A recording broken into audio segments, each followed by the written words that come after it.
conférences, des visioconférences sous-marines, c'est ça? On devrait arriver, voilà, tout à fait. Ça devrait se faire quand, ça? Ça tourne.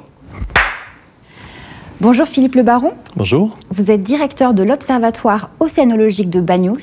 C'est cela, oui. C'est dans les Pyrénées-Orientales.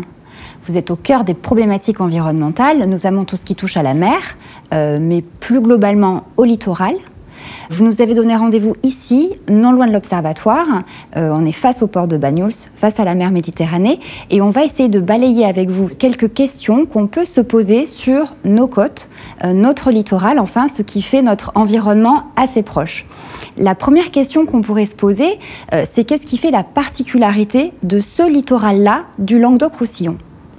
Pour faire court, une des particularités de ce littoral, je crois, c'est la richesse de ses milieux.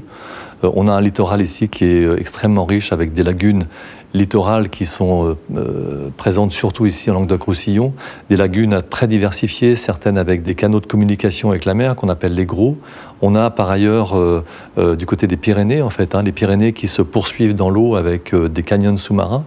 Et c'est toute cette diversité des milieux qui font cette richesse extraordinaire en termes de biodiversité, en termes de ressources vivantes, et qui font que cette région est assez unique en Europe. Alors, un milieu riche, un milieu varié, quelles sont les menaces qui pourraient fragiliser ce milieu, cet environnement?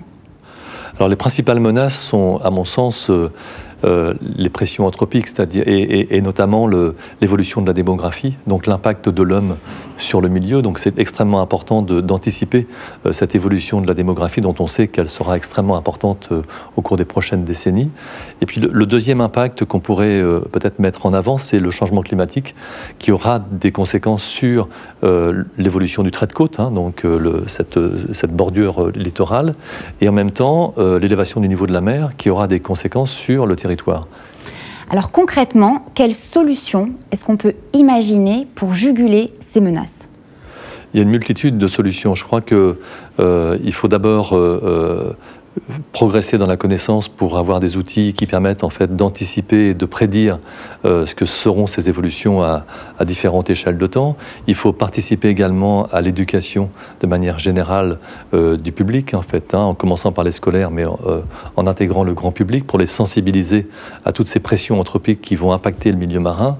Il faut travailler sur un certain nombre d'aspects, notamment toutes les constructions, toutes les évolutions de ce littoral qui vont générer un tas de constructions, intégrer tous les matériaux écologiques que l'on connaît aujourd'hui, que l'on sait développer. Il faut donc avoir une approche intégrée de l'ensemble de ces solutions. Est-ce qu'on peut concilier écologie et économie ?